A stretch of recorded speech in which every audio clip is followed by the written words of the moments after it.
in this session, we're going to look at series. That is the sum of any sequence. But in this session, we're going to look at the sum of an arithmetic progression. Okay? I want to show you something. You have this. You agree with me, this is what? An AP, arithmetic progression. You can also call it a sequence. Okay? But if you're going to add them together,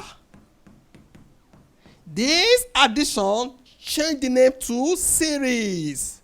So this is series. This is a sequence actually. But this type of sequence is called what? An AP, arithmetic progression. Because it has what? A common difference. Okay? It's a sequence, but this type of sequence can be called what? AP, arithmetic progression. But when you are adding any sequence together, we say such is what? A series. But in this session, we're going to look at what? The summation of what? Arithmetic progression. Which formula are we going to use? We're going to use the sum of an arithmetic progression is n over 2, 2a plus n minus 1d. Okay?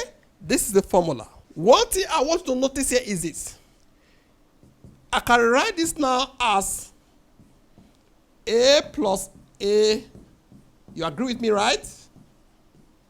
This one, what do you see here? That is what? An AP. We can represent this with L. That is the last term.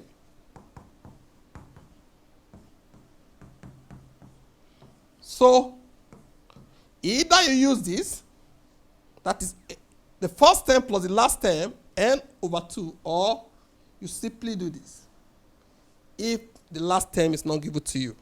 Let's see.